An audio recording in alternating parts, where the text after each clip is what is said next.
जंग के बीच कल शाम बेहद महत्वपूर्ण थी, जहां पर ट्रंप ने दुनिया को चौंकाने वाला एक ऐलान कर दिया। उन्होंने दावा किया कि पूरे 5 दिन तक ईरान पर हमले रोके जाएंगे और तो और यह भी दावा किया गया कि बातचीत में बड़ी सहमति बन चुकी है, लेकिन बाद में ईरान ने सहमति वाले दावे से इनकार कर दिया। क्या डोनाल्ड ट्रंप ने ईरान के खिलाफ मिशन इम्पॉसिबल छेड़ दिया है? 5 दिन की डेडलाइन के बाद आखिर क्या होगा, या फिर ये सिर्फ दबाव बनाने के लिए गेम प्लान तैयार किया गया है? क्या ट्रंप के दबाव के आगे ईरान झुकेगा? क्या नेतन्याहू ईरान को युद्ध से पीछे हटने देंगे? तो क्या ट्रंप ने एक ऐसा मिशन चुन लिया है जो दिखाता है जितना आसान है वो उतना दिखता नहीं? ट्रंप का 5 दिन का अल्टीमेटम सिर्फ एक बयान नहीं बल्कि एक काउंटडाउन भी है, जिसकी हर टिक टिक टेंशन बढ़ा रही है। कहीं ये कोई नया ट्रैप तो नहीं है?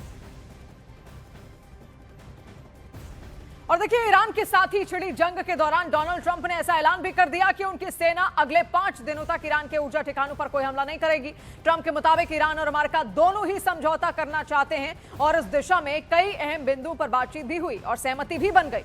ट्रंप ने पत्रकारों के सवालों का जवाब देते हुए बताया कि उनकी ईरान के एक सम्मानित नेता से फोन पर बातचीत हुई है। 2 बार ये बातचीत हुई है। हालांकि ट्रंप ने ईरान के उस नेता का कोई नाम पत्रकारों को नहीं बताया। ट्रंप ने यह भी चेतावनी दी कि आगे की बातचीत सफल नहीं हुई तो ईरान पर हमले जारी रहेंगे। हालांकि ईरान ने ट्रंप के साथ जंग के दौरान इस तरह की किसी भी बातचीत से साफ इनकार कर दिया है।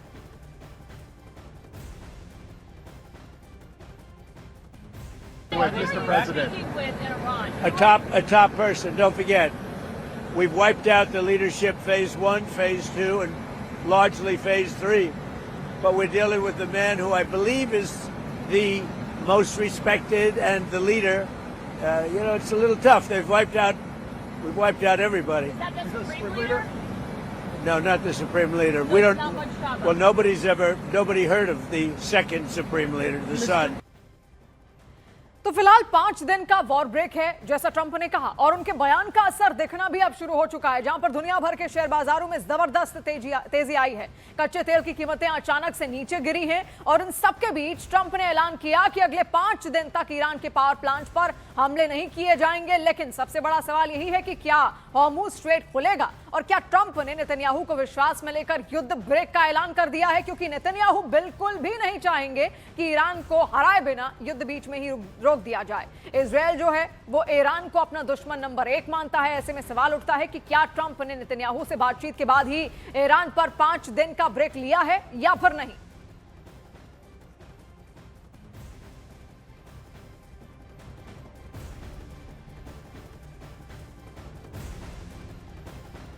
और देखिए, वहीं काबुल में ईरानी दूतावास ने कहा कि तेहरान की कड़ी चेतावनी के बाद अमेरिकी राष्ट्रपति डोनाल्ड ट्रंप ने एनर्जी इंफ्रास्ट्रक्चर पर हमले के अपने फैसले से कदम पीछे खींच लिए हैं। साथ ही ईरानी मीडिया में भी ट्रंप को जवाब दिया गया, जहां पर ईरानी मीडिया की ओर से कहा गया कि यूएस से किसी भी तरह की कोई बातचीत नहीं की गई है और यह भी कहा गया कि ट्रंप के साथ ना तो सीधी और ना ही पर्दे के पीछे कोई बातचीत हुई है। ईरानी मीडिया में यह भी कहा गया कि ट्रंप फिर झुके हैं और हमले के लिए समय चाहते हैं। तो आप देखिए, ईरानी मीडिया ये दावा कर रही है कि बातचीत तो हुई ही नहीं, और इससे पहले ट्रंप भी अपना ये बयान दे चुके हैं कि वहां पर कोई चेहरा ईरान में बचा नहीं है जिससे बातचीत हो सके। तो आखिर बातचीत की किससे ट्रंप ने? क्योंकि जब पत्रकारों ने सवाल किया कि आपकी किसके साथ बातचीत हुई है ईरान में, तो उन्होंने बस इतना कहा कि एक बड़े अधिकारी के साथ बातचीत हुई है और अगर वो उनकी शर्तों को नहीं मानेगा तो फिर से हमले जारी रहेंगे। लेकिन बातचीत हुई किसके साथ, इसका कोई खास जवाब, कोई नाम लेकर वो सामने नहीं आए। और इसीलिए अब ईरान की मीडिया भी यहां पर लगातार कह रही है कि बातचीत तो यहां पर हुई नहीं, लेकिन बैकफुट पर जाते हुए ट्रंप यहां पर जरूर दिख रहे हैं।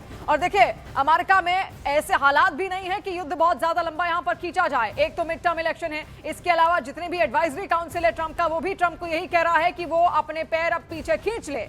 और देखिए, भारत में ईरानी दूतावास का एक बड़ा बयान भी सामने आया, जहां पर ईरानी दूतावास का कहना है कि अमेरिका से कोई बातचीत हुई ही नहीं है। लोग हमलावरों को कड़ी सजा की मांग कर रहे हैं। ट्रंप की बातचीत के दावे फर्जी हैं। बातचीत का दावा बाजार में हेर फेर के लिए किया गया है। हमले के मसले पर पूरा देश एकजुट है। ये ईरानी दूतावास की ओर से यहां पर बयान जारी किया गया, जिसमें वो साफ कह रहे हैं कि कोई बातचीत हुई नहीं अमेरिका के साथ, और जितने भी हमलावर यहां पर हैं, इजराइल हो, अमेरिका हो, उनको कड़ी सजा की मांग वहां के लोग कर रहे हैं। यानी कि ईरान के लोग ट्रंप को कड़ी सजा की मांग कर रहे हैं। इसके अलावा ट्रंप की बातचीत के दावे फर्जी बताए गए हैं ईरानी दूतावास की ओर से, और ईरान ने यह भी कहा कि बातचीत का दावा बाजार में हेरफेर के लिए किया गया है। हमले के मसले पर पूरा देश एकजुट है। आपने देखा भी, ट्रंप के जब भी बयान सामने आते हैं तो जो शेयर मार्केट है, जो मार्केट है, वो फ्लक्चुएट होता हुआ यहां पर दिखता भी है। और इसीलिए अब कयास यही लगाए जा रहे हैं कि क्या मार्केट पर अपना असर छोड़ने के लिए ट्रंप की ओर से कहा गया, ये सब बयान दिए गए। सच्चाई क्या है इसको जानने की भी हम यहाँ पर कोशिश करेंगे, लेकिन आप देखिए जिस तरीके से लगातार अस्थिरता यहाँ पर बनी हुई है, सबसे बड़ा सवाल यही है कि वो अस्थिरता आखिर सुधरेगी कब सब कुछ स्थिर होता हुआ यहाँ पर दिखेगा।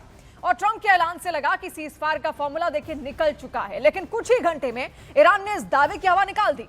ट्रंप ने कहा कि ईरान से अच्छी बातचीत चल रही है, लेकिन ईरान साफ साफ बोल गया कि कोई बातचीत ही नहीं हुई है। इसी पोस्ट में ट्रंप ने कहा कि जल्द डील हो सकती है, लेकिन ईरान बोला कि यह फेक न्यूज है। अपने फॉर्मूले में ट्रंप ने कहा कि ईरान के तमाम एनर्जी सेंटर पर हमले रोक दिए, लेकिन ईरान ने इसे साइकोलॉजिकल गेम बताया। ट्रंप ने सबसे बड़ा ऐलान किया कि अगले 5 दिन के लिए हमले टाल रहे हैं, जबकि ईरान को ये सिर्फ नैरेटिव बनाने की कोशिश ही लगी है।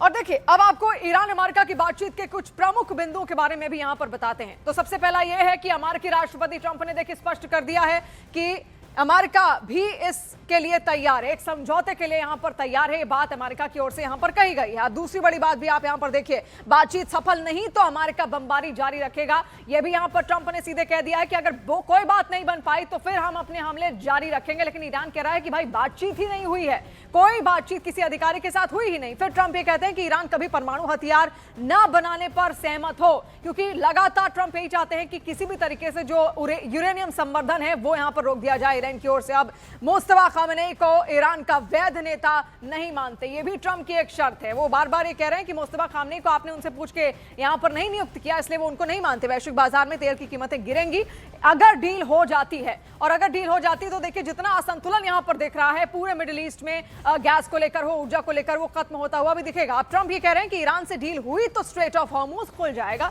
जिससे तेल की आवाजाही बेहद आसान तरीके से हो पाएगी। फिर ईरानी अधिकारी के साथ कई मुद्दों पर सहमति बनी है, ये ट्रंप का दावा है, हालांकि इसकी कोई स्पष्ट पुष्टि नहीं की गई है। ट्रंप भी ये बार बार कह रहे हैं। और दूसरी तरफ हम आपको ये इसलिए बता रहे हैं क्योंकि ईरान का कहना है कि कोई बातचीत ही उनके साथ नहीं हुई है। और देखिए ट्रंप की 5 दिन की डेडलाइन के बावजूद हमले अब भी जारी हैं, और ईरान ने फिर से मिसाइल हमलों से जवाब भी दिया। ट्रंप ने ईरान से बातचीत की बात कही है, वहां पर बिजली प्लांट पर हमले टालने का दावा किया गया, लेकिन ईरान ने यह बता दिया कि ट्रंप उसे झांसा देना चाहते हैं, उसे फंसाना चाहते हैं, और ईरान इस झांसे में बिल्कुल भी नहीं आएगा।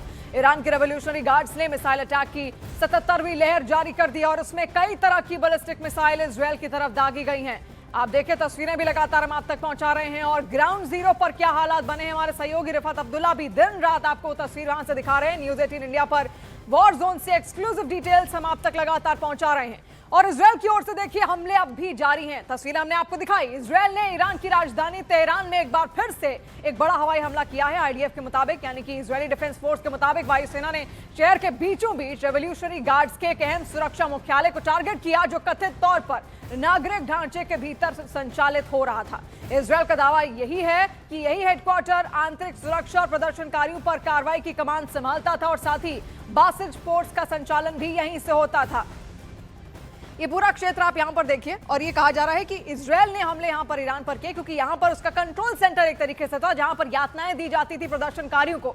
और ईरान में ट्रंप के मिशन को लेकर भी कई बड़े सवाल खड़े हो रहे हैं। दावा था कि ईरान में सत्ता परिवर्तन होगा, लेकिन सरकार आज भी मजबूती से कायम है। ईरान की परमाणु क्षमता खत्म करने का लक्ष्य भी पूरा नहीं हो सका, और इतना ही नहीं, ईरान के मिसाइल सेंटरों को तबाह करने के दावे के बावजूद ईरान लगातार नई नई मिसाइलों से इजरायल और अमेरिका के सैन्य ठिकानों को तबाह कर रहा है।